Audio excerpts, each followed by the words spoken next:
వినటానికి వేగిరపడుట అంటే మొదటిగా శ్రద్ధగా, ఓర్పుతో వినటం, వెంటనే మాట్లాడకుండా, స్పందించకుండా ఉండటం.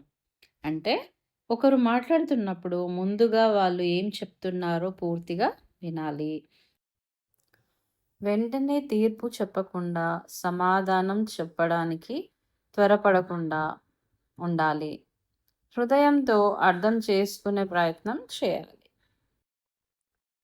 ఎవరైనా మనతో కోపంగా మాట్లాడినా వెంటనే తిరగబడి సమాధానం చెప్పకుండా మొదట వారి భావాలు వినటం. ఏదైనా సమస్య వచ్చినప్పుడు వెంటనే నిర్ణయం తీసుకోకుండా మొదటగా దేవుని వాక్యాన్ని, మార్గదర్శకాన్ని వినడం.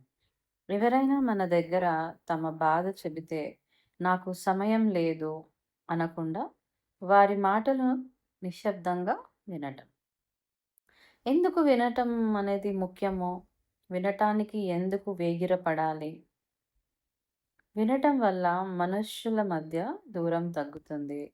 అర్థం చేసుకోవడం వస్తుంది. అపార్థాలు తగ్గుతాయి. కోపం తక్కువవుతుంది. ప్రేమ, శాంతి పెరుగుతాయి. దేవుని స్వరం వినడం కూడా ఇలాగే నేర్చుకుంటాం. ఒక చిన్న ఉదాహరణలో చూసినట్లయితే, ఒకరు బాధతో వచ్చి మాట్లాడుతున్నప్పుడు వారు ముగించక ముందే మనం సమాధానం ఇస్తే, వాళ్ళు అర్థం కాలేదు అంటూ బాధపడతారు. సంబంధంలో దూరం పెరుగుతుంది. కానీ మనం శాంతిగా వింటే వారు సంతోషపడతారు. దేవుని ప్రేమను మన ద్వారా అనుభవిస్తారు. చూడండి, ప్రార్థన కూడా అలాంటిదే. మనం మాట్లాడటమే కాకుండా దేవుడు ఏమి మాట్లాడుతున్నాడో వినటం చాలా ముఖ్యం. వినటానికి వేగిరపడుట మనకు ఆత్మీయంగా ప్రార్థనలో కూడా ఉపయోగపడుతుంది.